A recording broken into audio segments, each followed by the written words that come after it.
All right, shalom, shalom, shalom. You are live and direct once again with your Akazaki Yahu. I'm giving all praises, honor, and great esteem unto the Most High Power, Yahuwah, Bashem, Yahushua, Mashiach, to the 12 tribes of Israel who are scattered to the four quarters of the earth. I say shalom, wa baruchim, that is peace and blessings. And I cannot wait to the day when the Most High brings us back together and we are once again 12 tribes, one family, one nation under the Most High Power, under one covenant, back in our own land with a heart of flesh and no more a heart of stone, with our enemies, our adversaries, and all those who hate us under our feet. Hallelujah. Hallelujah. Yes, indeed. I'm joined this evening by my most esteemed Akinanaya. Shalom, my king. Hey, shalom, shalom, Aki. Shalom, shalom, Yasharal. Call halal Yahweh. By Hashem, HaMashiach, wa Malak Yahweh Shah, Barakatham. Hallelujah. All praises to Yahweh in the name of his beloved son, Yahweh Shah, the Messiah, and King. Bless you. Hallelujah. So we are back again for another video review. And this is the year, for those of you who didn't realize, this is the 30th year anniversary of the Million Man March. And so we're going to highlight some of the Million Man March, some aspects of it, and we're going to look at the last 20 years, considering you adding another decade on top of that. And we have some news from a news outlet by the name of the Real News Network. And so we're going to highlight what they're bringing out to accent what happened with the Million Man March. So I hope you enjoy it. Understand whatever they're saying in this to start. He's going to be talking about Elijah Muhammad, Louis Farrakhan, and some of these guys. They are Muslims. We are not. We are the children of Israel, and we practice that and walk in it. And so we're not Muslims or a part of any Muslim sect. So keep that in mind through this video. So here we go.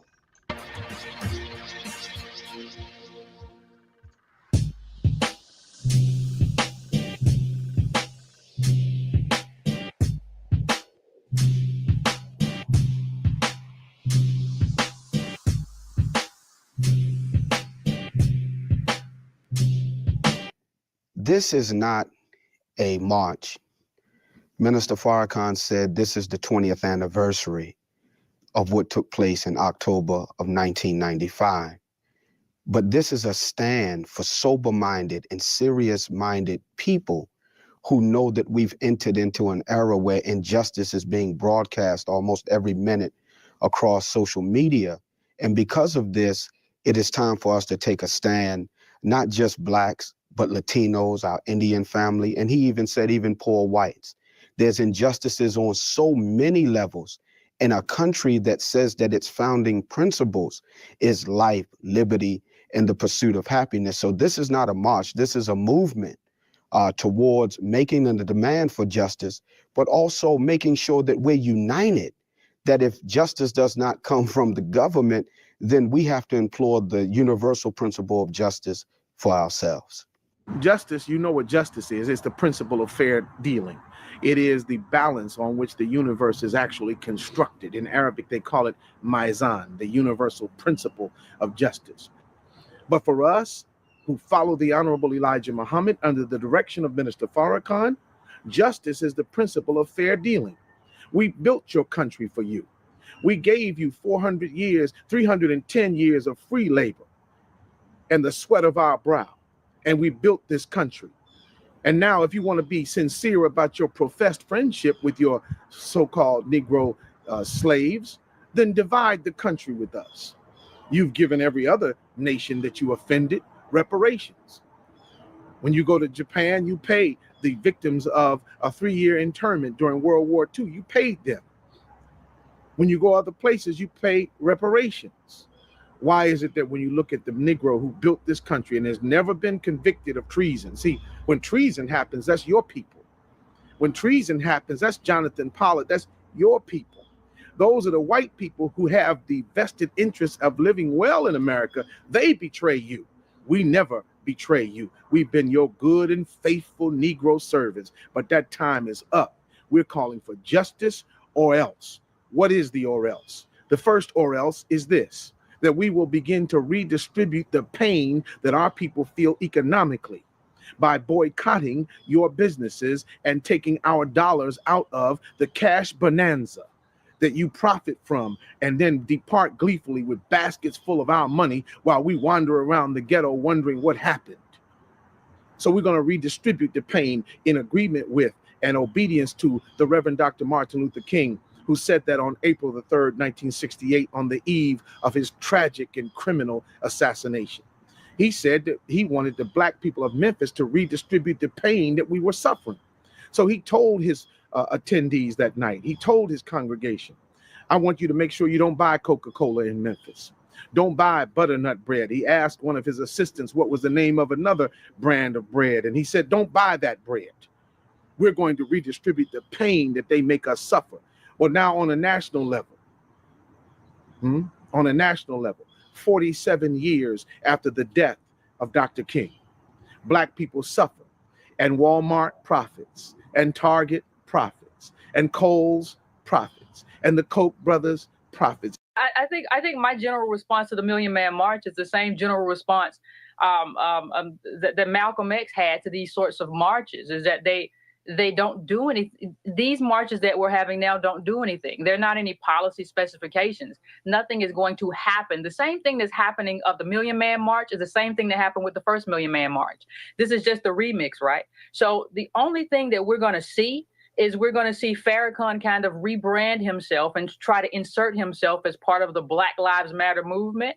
But you're not going to see any movement on any policy initiatives for African Americans. And part of that has to do with the fact that that's not even what Farrakhan's about. I mean, Farrakhan is sort of isolationist in this sort of Pan-Africanist thing that Black people should do for self. It's a very conservative ideology.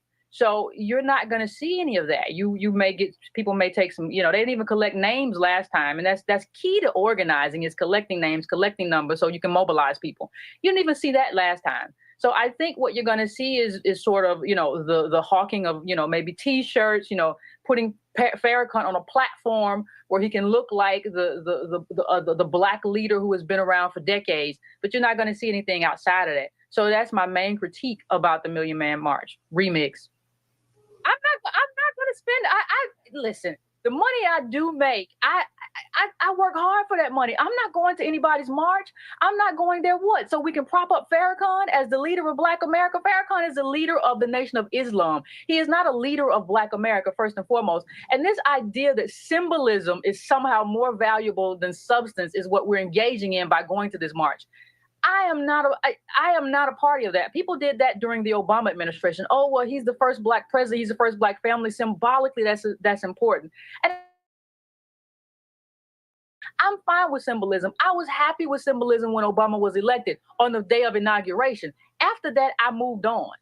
And so what Black people need right now is redress. What poor people need right now is redress. What we need right now in terms of the African-American community, we need policy initiative to redistribute wealth, because that's what was taken from us. That's what was robbed from us. It was very interesting that Ta-Nehisi Coates wrote a piece on reparations. This is the same Ta-Nehisi Coates who was cheering Obama and comparing Obama to Malcolm X. But under the first Black president, we're back to the reparations conversation, and we're back to Farrakhan. We're just breathing life into these sorts of ideologies and these sorts of ideas that I thought were dead in the 1990s. Now, I'm not saying that we don't deserve reparations. We do. But I think it says something about the first Black president. It says something about Black leadership, that all we can do is rehash and regurgitate the same ideas that I was dealing with in 1994 in high school. Well, I mean, the only thing I would question the Nation of Islam leaders who are saying that this is somehow good for Black people. I would just ask the question, where are all these Black people staying? when they get there? Are they all staying at the homes of Black people who live in DC or Black hotels in DC? Where are these people staying? Where are they eating? Are you not circulating? If you want to talk about Black buying power, aren't these people going to be driving up there with, you know, and putting money in their gas tanks with money that's financed by white capitalism? Aren't these people going to be, you know, aren't they going to be staying at hotels that are financed by that? Aren't they going to be flying on planes that are owned by white capitalists? I mean, how can you talk about justice or else and saving money on Christmas or wherever, you know, spending money, and then you're doing that, you're paying into that economy in terms of your trip to Washington, D.C. So I don't even see how any of this makes sense. I don't see how anyone could see this as anything other than an opportunity for Farrakhan to rebrand himself and steal some of the energy from Black Lives Matter. And it was very apparent to me that even when I came out against the Million Man March remix, it was very apparent to me that they sent a 20-some-odd-year-old man to debate me, because they want to tap into this young Black Lives Matter energy. They want to tap into that in terms of getting new blood and getting new leadership. I mean, those who are familiar with history remember that Malcolm X was the one who went around and got people to join the Nation of Islam and built it up to what it was. You know, and Farrakhan is getting old. They don't have that anymore. So just like you see the Pope going around now trying to rebrand, trying to make himself a softer, gentler Pope and talk about how, you know, capitalism is, you know, poor people are, you know, we need to help poor people, as if they're not sitting on millions on top of millions of dollars, talking about how bad, you know, arms are and how bad guns are, as if everybody who guards the Pope doesn't have a gun. You know, you see this sort of duplicity all over. And what I'm saying is that you're also seeing it with Minister Louis Farrakhan, and that Black people should have better things to do on 1010 than go there and sort of codify him as the leader of Black people. He's not. He never was, but he's certainly not today. Oh, I just see it for what it is. I see it as a marketing ploy. This is a branding experience for Minister Louis Farrakhan. That's why he's going around taking pictures with Eminem and being seen with Kanye West, because it's a perfect branding opportunity. But it's not going to do anything for the Black man or Black woman who's poor, who lives in the ghetto or lives in a rural environment, who, you know, can't send their kids to school or can't feed themselves, or if you're in Detroit, you don't have water. It's not going to do anything. In 1964, the Honorable Elijah Muhammad introduced what was then called the 3-year economic savings plan for the Black nation. And he was encouraging at that time that Black leaders and Black pastors and Black leadership save 5 cents a day that we could put into a treasury to help the whole. There were many of us working hard in the field that we were on, but we were like a hand, that all the fingers have value, but we weren't together to strike with force economically. And so the Honorable Elijah Muhammad was imploring us at that time, let's put it in a treasury so that we could do those kinds of things, because the nation at that time was a small microcosm of what he was talking about, of the do for self. So it is in 2015, our people are in a worse condition than what they were in 1964. So that hasn't changed. So the minister is asking that if we set aside 35 cents a week, that's not going to hurt anybody, to put into a national treasury that our scholars and leaders and educators and financiers that understand economics could take that money and invest it in the best interest of our people who are suffering every day in abject poverty in the modern time. And so that should not be viewed so much as capitalism, as if the minister is trying to gain money for himself. But what we will find in Minister Farrakhan is a credible man, a man that has the utmost character, that would not take the money of the people and spend it and misuse it, because he made it very clear that any misuse of that money, then those leaders should be willing to sign a certificate of death that the people could kill them if they misused the money. Now, that's very strong, but that's very real. But that is to secure the money, secure the mentality of the people that, look, we not playing, we not trying to rob nobody. Listen, I have no problem with Black capitalism in terms of individuals wanting to better themselves individually. In terms of what I do, Breaking Brown Media is a legally licensed corporation. If you want to do that for yourself, to better yourself individually, fine. What I have a problem is with this idea that that is somehow going to be the key to uplift for Black people. It won't. It never will be. This is something that Black people with college degrees get engaged in. About less than 20% of Black people have college degrees. Okay. First of all, this is a niche. And none of us, and most of us are self-employed, meaning that we have a legally licensed corporation, but we only employ ourselves or maybe one or two more people. That is not enough to uplift the majority of Black people. That is not enough to uplift the majority of Black people who live in poverty, or the majority of Black people who live in the ghettos, or the majority of Black people who don't have enough to eat. So what I'm saying, I'm not saying that you shouldn't start a business. I'm not opposed to business. What I'm opposed to is this idea that Black capitalism will somehow rescue Black people, or it is the key to rescuing Black people. There's no data that supports that, and this is something that the Black bourgeoisie sort of engages in too, in their desire to sort of replicate middle class and upper class white people. But it in terms of being a tool that Black people can use to uplift the entire community, it doesn't have a chance. Well, first of all, as everyone knows, there are ideological and organizational differences within the movement. And we have to, as best as possible, try to manage those differences so we don't get pitted against each other again, like we were doing COINTELPRO. The AAPRPGC had decided not to come here this weekend for a lot of reasons. We participated with some disagreement internally in '95. We did not participate in any of the Million Man March anniversaries since then. We were asked personally to participate inside of this process as it come to the mall. We voted unanimously not to do that. People lobbied me to change our position. We agreed, okay, we would do limited participation for the sake of unity. We will not exacerbate or highlight our differences and disagreements. We would not participate in efforts of mass mobilization to the event. We would simply mobilize our constituency. There are at least 3 factions of the AAPRP. We are the smallest and the poorest. So we didn't pass out leaflets. We didn't compete with nobody. We didn't conflict with nobody. In fact, we organized buses that got diverted. But But we are here, one, to support the people who are there, to see old people that we haven't seen in 20 years, to see new kids on the block who are just coming up and encourage them to participate. But bottom line, this is a reunion of our forces, an independent delegation of our people who will then go and join the march. Another aspect of the or else is that we retain our vote.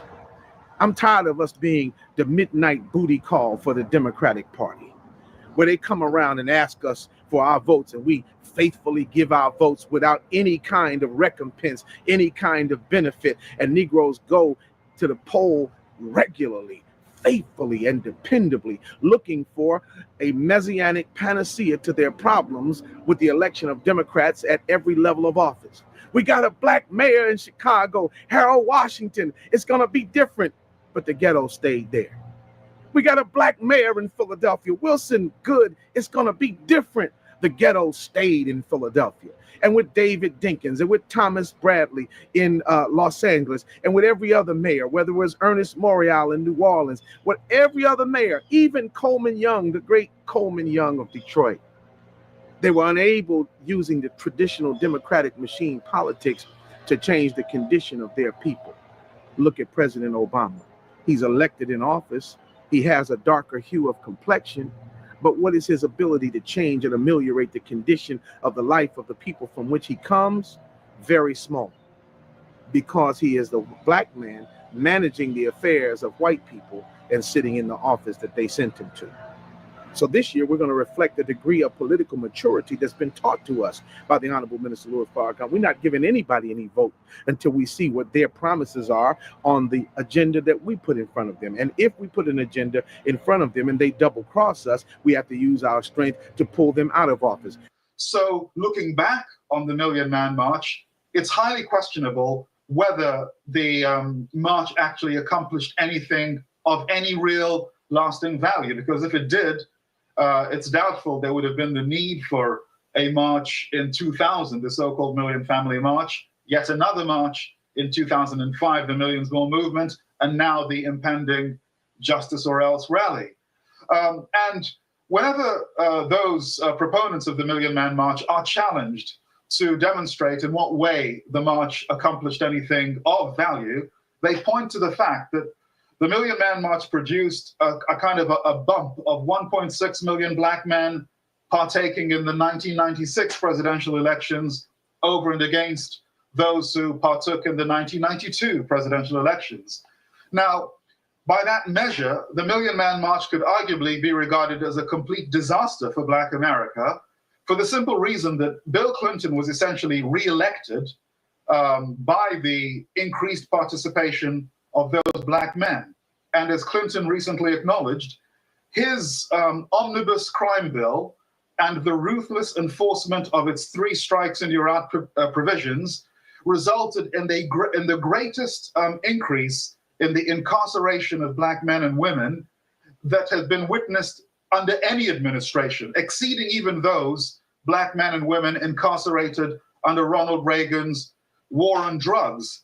So to the extent that one of the accomplishments of the Million Man March was the increased black male voter participation in the 1996 elections, and to the extent that though that participation helped to re-elect Bill Clinton, and he then rewarded Black America through his mass incarcerations under 3 strikes and you're out, it is arguable that the Million Man March was one of the greatest disasters to befall Black people.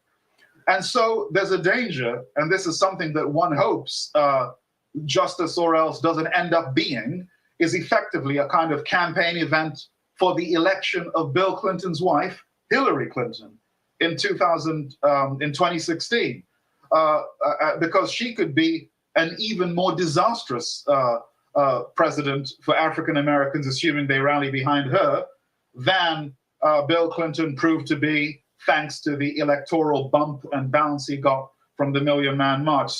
I've never heard the Honorable Minister Louis Farrakhan condemn the process by which Obama got into office. He did point out the fact that before he was elected, he absolutely was selected. So we know that that process wasn't just an effect for President Obama. That's just something that goes on, that they decided that, okay, it's time now, we'll run the brother and we'll put him in office. That's no mystery. It's not something that the minister came up with a conspiracy theory. No, that's just reality in politics. So that is what he was talking about, that he was selected before he was elected. However, the minister, being a just man and a realist, is saying that as he saw that many people loved Obama, that voted for him, there was still a large segment of those that hated him along the lines that he was Black, hate him now along the lines that, oh, you know, he's a suspected Muslim. See? So the minister was trying to say in that think tank with Tavis Smiley that Obama can't be blamed for the country's problems. The country was already sinking. That's the thing. Who wants to be a captain on a sinking ship unless you got the plan to get that ship to dry land and repair it and then go back out to sea? So the point is, dear brother, is that we have to realize that the president has done some things, and we may not be as happy about what he's done with 8 years. But the point is, the minister is a brother, and he's saying, okay, come on home, because he's a brilliant man. Ain't no doubt about that. He's a beautiful man. He's just in the wrong seat, because that's Pharaoh's seat, according to some of us that read scripture. And so come on home, the minister said, and bring your brilliant mind to address the needs of our people from that level. Lastly, as you say about the other candidates, the minister does not desire that we throw all of our eggs in the basket of the Democratic Party just because. just because. That's been our tradition, that the Republican Party is Satan, but the Democratic Party is the lesser of the evil. No, it's all evil. It's just that one is hardcore and one is soft, but still same people. So he felt a need for us to re-examine, brother, that bringing the scholars, the political scientists together and see, why don't we start a party? It's America. And let us see whether or not we can run candidates that could run on the line of bringing about change in the best interests of the suffering people. Since we claim that this is a country that is for the people and by the people, then let's see whether or not America will stand up to that real agenda that it claims to be the founding principles of. You can bring a crowd to a concert. I can bring a crowd to a clown show. That doesn't mean anything. What are you doing with that crowd? How are you mobilizing that crowd? Are you mobilizing that crowd? I mean, the March on Washington had to do with legislation. It was a push for legislation. It was a push for laws. There was an agenda surrounding it. You're pushing for what? This sort of myth of the black dollar and don't spend money on Christmas or whatever that is. That's not a movement. That's not a movement. If you were doing something on the ground to actually mobilize these people and use them in terms of what you were trying to do and in terms of moving the black agenda forward, if you were doing that, then we could talk about the relevance of Farrakhan. But Farrakhan actually neutralizes black people because he tells them that you don't need politics. All you need is yourself. All you need is other black people. All you have to do is get together with the Nation of Islam and let us show you how to eat and show you how to garden. So he neutralizes black movements. He's actually detrimental to black people and in turn into our black policy agenda. Just because you can do the idea that you can get a bunch of people together and that means you're relevant. I mean, Chief Keef in Chicago, the rapper, gets a bunch of people together. Does that mean he's relevant as a black leader? The biggest day, the Honorable Minister Louis Farrakhan said, brothers and sisters, is not 10-10-15, but really 10-11. Because it's about what we have to go back home and do. So we must go back and organize and deal with the local issues where we are, and then expand out to the state level. And then with that taking place all over the country, then we can bring effective change to our communities and our condition and eventually the country. So this is the biggest part, not the day of, but come on and be there. But the day after is really when we have to get down to the work to do what Dr. King said, have an economic withdrawal of Christmas and an economic boycott of the Black Friday situation. This is what we're going to do. But remember, justice or else.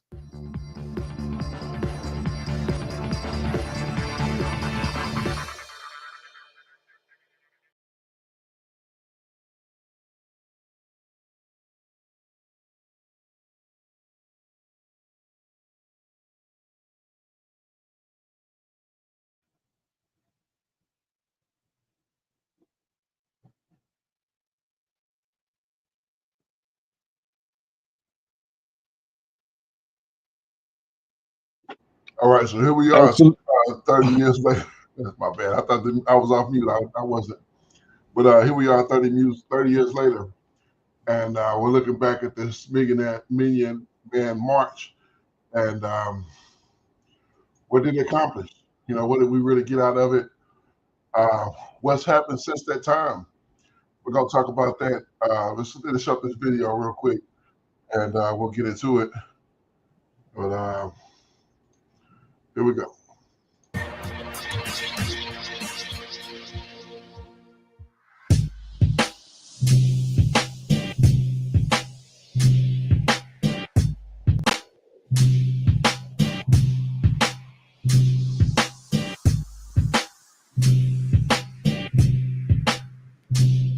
The argument is always made in the run-up to these Farrakhan events that we shouldn't criticize the minister because look at all the good he's doing. So he got a free pass, I believe, with the Million Man March. The same thing happened again in the run-up to the Million Family March in 2000, and then again with the Millions More movement in 2005.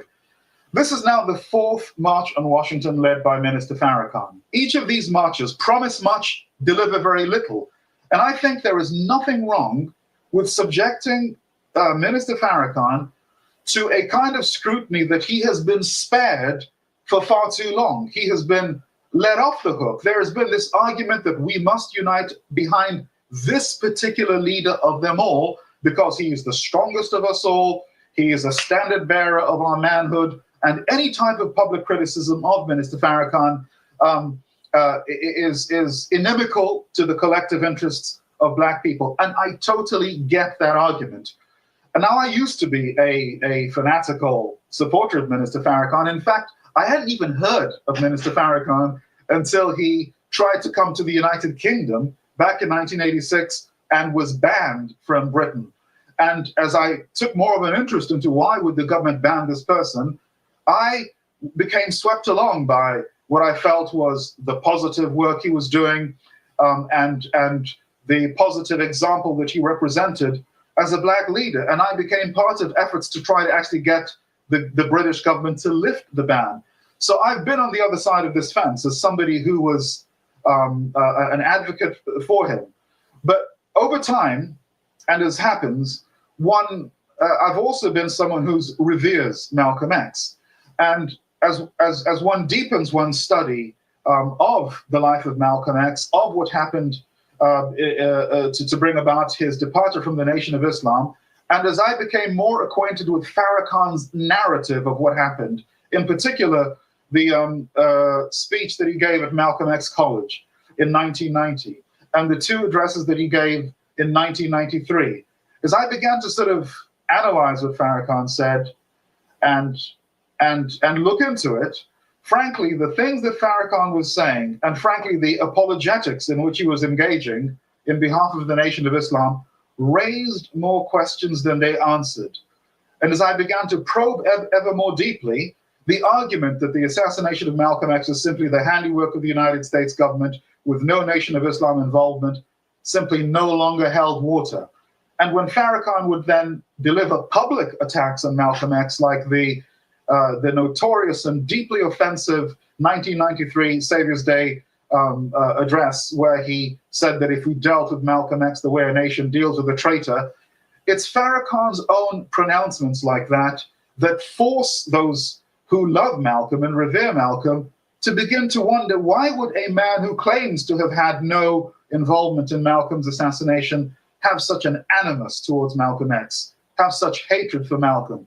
So it's really been Farrakhan's own vitriolic attacks on Malcolm, including a speech that he gave in 1973, where he said that Malcolm asked to die and that God obliged him.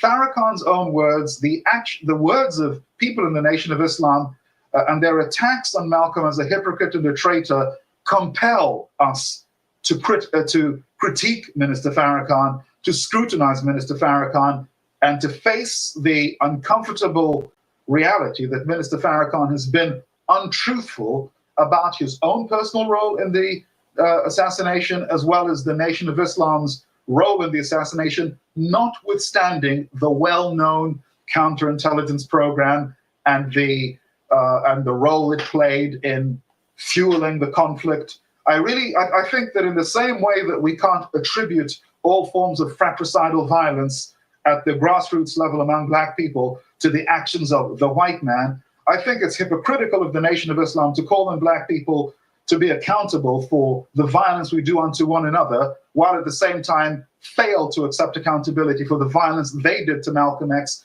which was one of the first and worst and most public examples of the kind of fratricide that has become all too common in the Black community.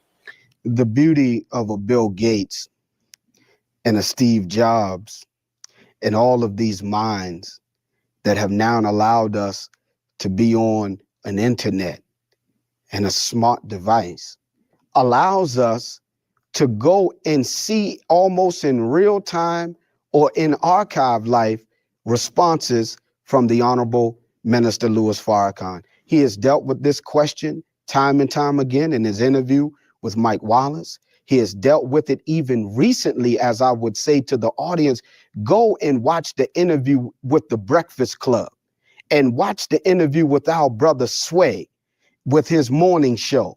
And the minister addressed those issues about himself and the Nation of Islam in regards to Malcolm X. But you know what, dear brother, historically speaking, I like what the minister said to probably one of your brothers and friends that you admire, Dr. Boyce Watkins. And in that episode, that came up. And the minister said this. He said, the Honorable Elijah Muhammad made Malcolm little, Malcolm big. So the fact that we're even talking about Malcolm X in 2015 is only because, really, honestly, at the root, that Malcolm woke up to a message from another man. We wouldn't even be using the term X. That's not Malcolm's. That's Elijah Muhammad. The name Malik Shabazz was not something that he took for himself. That's the name Elijah Muhammad gave him. See, so these are things that we must consider, because Malcolm would always say, dear brother, how could you love the apple and then hate the tree that produced it? So Elijah's tree didn't just produce Malcolm. Elijah's tree produced Imam W.D. Muhammad, though he disagreed with his father. That tree produced Muhammad Ali, though he grew universal in his understanding of Islam. That tree, Elijah's tree, has produced Minister Farrakhan. These are all products and fruits. But as each fruit is different in shape and tone and shade, they all come from that root and from that source. I close with this. Malcolm X had a profound impact on me, his life, his story, and it is still impacting young brothers, young sisters, free thinkers, those that are studying him. But what was he before he heard the call? There are some that want to go far back and dig up dirt on him as they are trying to dig up something on Minister Farrakhan's involvement in Malcolm's death. Same enemy, just different faces. So what is my point? If Malcolm from Elijah's tree is still impacting people's lives today, 50 years from that time, then imagine a man that called for 1 million men in 1995 and almost 2 million show up, and he's 82, still on the scene going hard. Then what do you think will be the impact of another student from Elijah's tree after he's gone? Since we see the effect of Elijah's student 50 years after he's gone. Let us be real, brother. This is not about a petty argument between one or the other. Both are from Elijah's tree, and both are doing the work that they were supposed to do by the grace and mercy of God. I will say this to you. I believe that the Honorable Minister Louis Farrakhan, having been censured by the U.S. Senate in a unanimous vote of 95-0, and criticized in every hall of power and every building of media, on every newspaper outlet, every radio and television outlet, Minister Farrakhan is hated by white America and hated by the forces that bring to bear power against the condition of the Negro. I believe that if they had any smidgen of evidence that the Honorable Minister Louis Farrakhan was in some way culpable or guilty in the death of Minister Malcolm, they would have had the minister under the jail by now. What the minister has said is that he contributed to the atmosphere that caused Malcolm's death by his stridently militant speech in defense of his teacher, the Honorable Elijah Muhammad. When you look at the history of it and you see, and then when you go deeper than books that talk about lives of reinvention, you got to go deeper. And then you can see that there's a lie of reinvention under all that. But when you look into the life of Malcolm, you can see that at the time of his death, there was great controversy being bandied about by teams of agents from the NSA, the CIA, the FBI, in the Nation of Islam and in communities that supported Nation of Islam mosques. Why was this happening? Because in a wise white man's mind, he would see a way to kill two birds with one stone. He knew he couldn't get to the Honorable Elijah Muhammad to kill him, but Malcolm didn't have the developed security apparatus around him. You killed Malcolm and then you blame it on the Nation of Islam. And then 28 and 29 years later, you start releasing the people that you framed up from jail because you know it's your thing to start with. Were we upset with Malcolm? No doubt about it. We saw Malcolm's actions as the actions of a man who at that stage in his life was dealing with treachery in his heart. The Honorable Elijah Muhammad had raised him up from a convict and given him a platform and given him a teaching and a message and a word to give to the world. He gave it on behalf of the Honorable Elijah Muhammad. But due to some aspect of a relationship between the two that may never be known, Malcolm decided that he was going to attack his teacher. I don't think that was a good thing to do in retrospect and as an observer and as a layman. They say Malcolm went to Mecca and found out that all the Muslims were there together and there were white Muslims and other Muslims. Yeah, Malcolm had been to Mecca 5 years before then. You never hear anything about his trip on behalf of the Honorable Elijah Muhammad in 1959 when he made Umrah to Mecca. Of course, we're not fools, but this projection of the Nation of Islam and its citizenry as fools is something that I resent. So did the Nation of Islam kill Malcolm X? No. Did many people in the Nation of Islam want him to be dealt with? Yes. Was that a mistake? I believe in hindsight, yes, it was. But the Honorable Minister Louis Farrakhan, and this is pursuant to the previous question, in a show of the character of the man, said in public what he felt he did wrong. And the greatest witness of the fact that that's genuine and true, as difficult as it is that in 1995 at the Apollo Theater, there was a historic meeting and a gathering there where the Honorable Minister Louis Farrakhan appeared on stage together in unity with Dr. Betty Shabazz.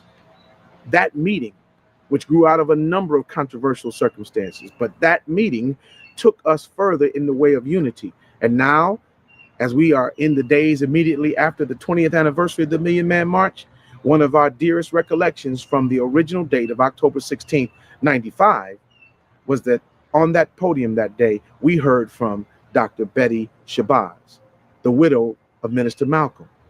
She's not going to stand there with people who she believes to be incontrovertibly guilty in the murder of her husband. But the minister had to take his share for what he saw, I believe, as the reason that he contributed to that conflict in that atmosphere at that time. Is the minister guilty of anything? No, sir. He's not. The reason I think the issue of Malcolm is so important, and the schism and resolving it, is that I really believe that the religion of Islam is going to continue to gain ground within the Black community. The Black population is going to continue to grow. In fact, projections for the demographic situation within the United States is that the African American population could rise to something like 100 million by 2050, 2060. The African population is also exploding, and Islam is growing among us. And the place of Malcolm X and Elijah Muhammad within the Islamization of the Black world means that if this issue isn't resolved, there's a danger that we could witness the emergence of a schism and a dangerous schism within the Black community that is similar to the Sunni Shia schism that has bedeviled the world of Islam since the assassination of Ali.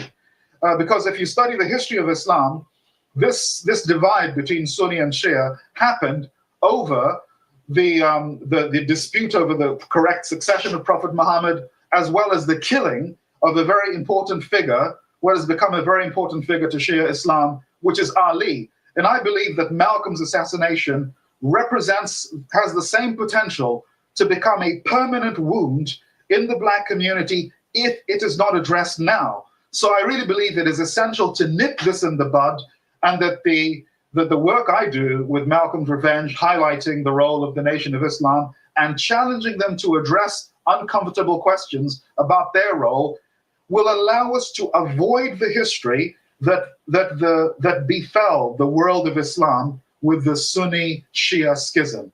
I mean, many would have argued at the outset of the schism between the Sunni and the Shia that bringing up the issue of Ali is divisive, is keeping the Muslim world at loggerheads, and is helping to arm the enemies of Islam.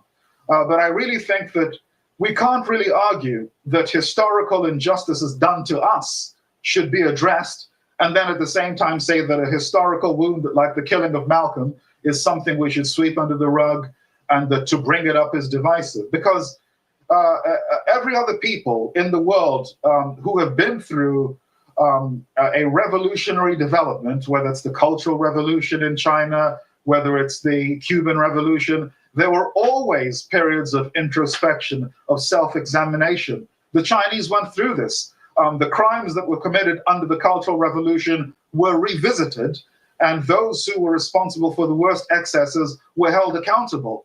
Well, I believe that the same thing ought to happen with the killing of Malcolm, that there really has to be an honest and truthful reckoning with what happened. I mean, Farrakhan cannot call on black people to atone and reconcile and to go through 8 steps of atonement when he is so singularly unwilling to go through even the first step of genuine atonement and reconciliation for the role he played in fueling and in fueling the fires that ultimately consumed Malcolm X. So I'm sorry, I just don't accept that it is unconstructive to bring up these issues. The burden is on Minister Farrakhan to answer questions that simply won't go away, and questions about which many of us believe he has been fundamentally untruthful.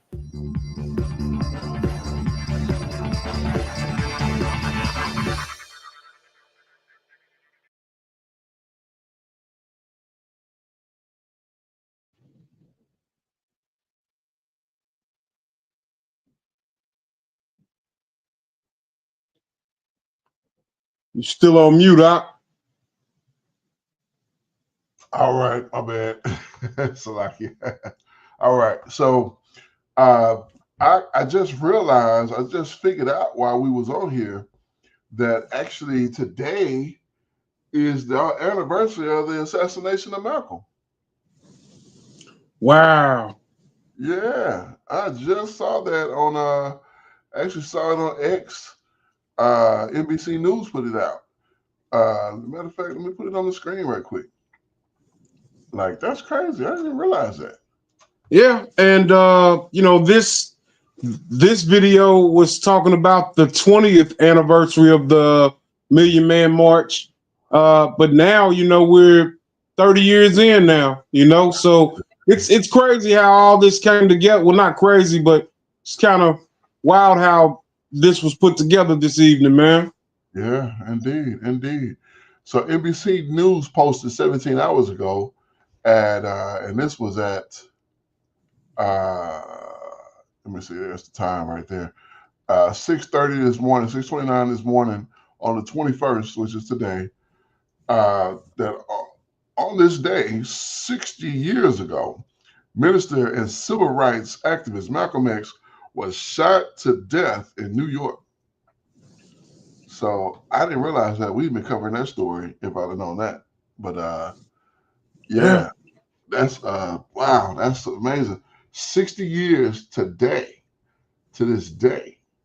And you know, I remember us talking about last week, he would have been 100 years old this year. Yeah. And this is the anniversary of his actual death. Like, man. But as it pertains to this Million Man March, you know, we can talk about the Million Man March, the effect that it had on the nation, so-called black men and women, children. We're talking 30 years ago, so those children are adults. And yeah, I was in the 9th grade that year, 1995. Yeah, because I'd have been going to the 11th, the 10th grade the following year. So anyhow, profound situation. You know, it was all new because in Arkansas, I was not connected to what was going on in the earth outside of, you know, my spectrum. But some other people were, and they talked about it somewhat. And I began to hear things about it. We didn't have the internet back then to research, you know, these matters and find information. So, you know, you had to deal with what people were saying at that time.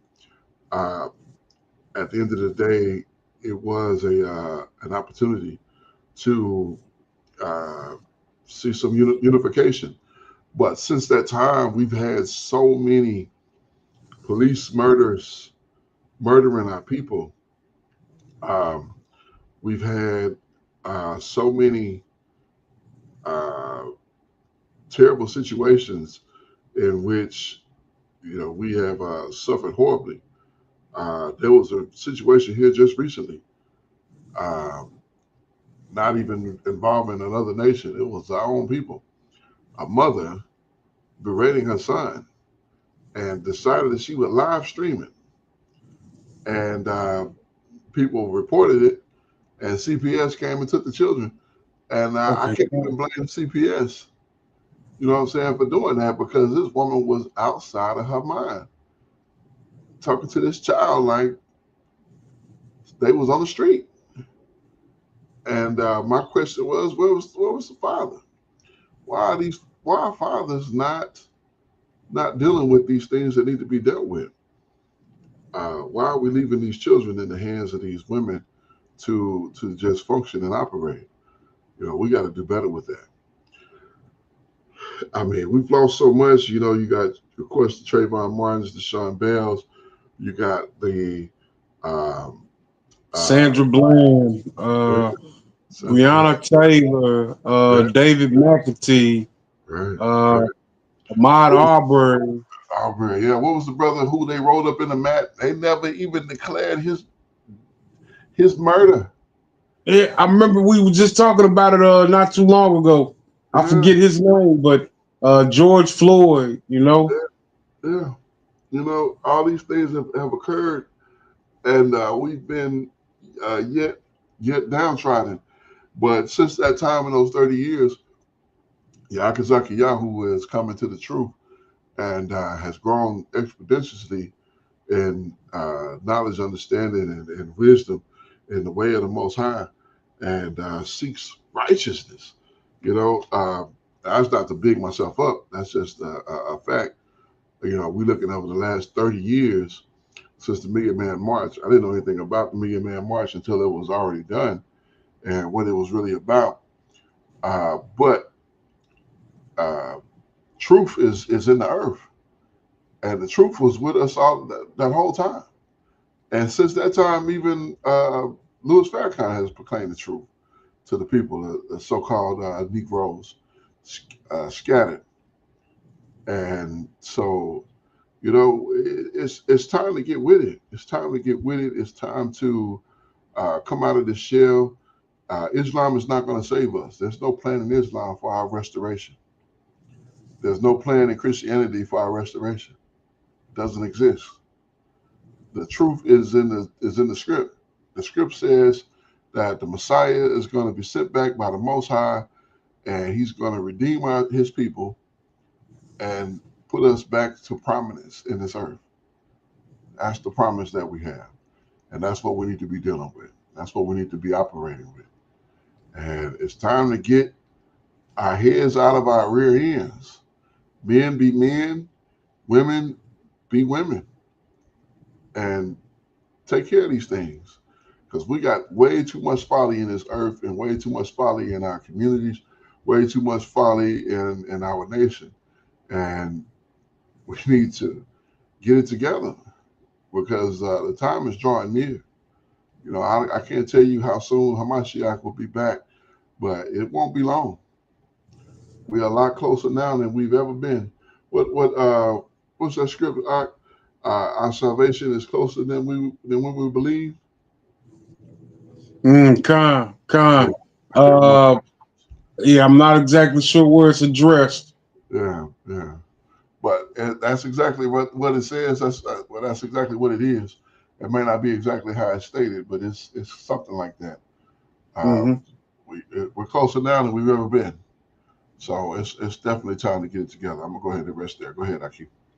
Khan, Aki, I'm a little bit older than you. I was in the 12th grade, 30 years ago when the first Millionaire March, Million Man March took place. I remember then thinking that that it was all about us as, you know, so-called black men being able to come together and there not be any violence. Which is, I look back, you know, that's something that we should desire to have, but our objective should be more than that. Right. You know, I was totally unaware that that brothers weren't really plugging in the way that they should. I think brothers who went to the Millionaire March and had T-shirts to sell or little trinkets to sell or small businesses probably did some networking and made some money. But you know, I looked into where we're at 30 years later. You know, now, you know, where we're at to this day, I'm not sure that brothers took full advantage of that moment. Yeah. You know, I think if we were to attempt to do something like that again, we would have to have goals on what we want to accomplish. And it's, you know, we're really at a dire time. You know, we've got our people mixed up in Islam, Christianity, crystals, witchcraft. Right. You know, it's just it's a lot going on, Aki, and it always has been for our people. It appears, and I like the idea of us coming together and being unified. You know, I love the idea of our elders wanting to have conversations with one another to where we can get on one accord. I think that there will be, you know, some divisions because, you know, some of our people are not going to let go some of the error until they're directly confronted with it and it's a life or death situation. But, you know, even then, you know, Yahweh sent his word that, you know, he's going to deal with the rebels. There's going to be some rebels. There's going to be some people that are contrary to the Most High's will. Right. But you know, the female that was talking, I don't know. It was almost like she was pessimistic about the whole ordeal. She made some good points. You know, one thing that I would like to change as well, if brothers were to come together like that again, you know, they made Washington, D.C. rich just for that weekend that you had all of those 1.6 million brothers in D.C. That were in their hotels, that were eating at their restaurants. Yeah. You know what I mean? Right. So one of those objectives would be to support black-owned business, like whatever city it would be at. The blacker the better. Right. You know what I mean? Philly or you know, Atlanta. You know, somewhere where, you know, brothers and sisters have those options. Yeah. We need to address. And see, here's the thing. You know, we've been addressing the same issues for the last 60 years. Yeah. Yeah. Yeah. And So, you know, yeah, I don't know. I don't know what. It's got to be some change. You know, we got to do some things different. You know, we can't all be right. You know, but let's seek the Most High in spirit and in truth. I digress. Indeed, Aki, 1000%. We definitely got to get it together, get it right, and get on the money. You know, it's time. It's time. Like you know, you said it. I was saying Hamashiach, it's gonna be back, and by the time he show up and you're not ready, guess what? He's not gonna stop. Like he's not gonna return, go away, so he can come back again and give you time to get ready, to let you know that he was for real. So get it together, man. Get it right. This time now. The time is now. All right, we're gonna go ahead and close it on down. Praises to the Abba for the opportunity to be able to do another video review Million Man March 30 years later. And, what's happened since then? A lot of bad stuff. Also, 60 years ago, dear brother Malcolm was murdered on their very day. My goodness. Unreal. Why do we do this? We do this for Romans chapter 10 and verse 1. Brethren, my heart's desire and prayer to Ha'abah for Israel is that they may be saved. Want to see our people saved. And how they going to get there? How they going to do it? Keep the faith in the Mashiach and the Messiah. And Ecclesiastes chapter 12 and verse 13. Let us hear the conclusion of the whole matter. Fear the Most High and keep his commandments, for this is the whole duty of man. It is so very important to understand that in the conclusion of the whole matter, we are to fear the Most High and keep his commandments, for this is the whole duty of man. At the end of the day, when it is all said and done, all the dust is settled, all the smoke is cleared, we will be judged, or rather we have feared the Most High and kept his commandments, for this is the whole duty of man. I am Yaakazaki Yahu, joined by my most esteemed Akinanaya, giving all praises, honor, and great esteem unto the Most High Power, Yahuwah, Bashem, Yahushua HaMashiach, and to the 12 tribes of Israel, who were scattered to the 4 quarters of the earth. I say Shalom, Wa, Baruchim, that is peace and blessings. And I cannot wait to the day when the Most High brings us back together and we are once again 12 tribes, one family, one nation, under the Most High Power, under one covenant, back in our own land with a heart of flesh and no more a heart of stone, with our enemies, our adversaries, and all those who hate us under our feet. Until that day come, shalom, family. Shalom, Mishpachah. All praises to the Abba. Praise you, Abba Yah. Kwam Yasha Allah. And Kwam Yasha last but not least, Barak Hashem Yahweh.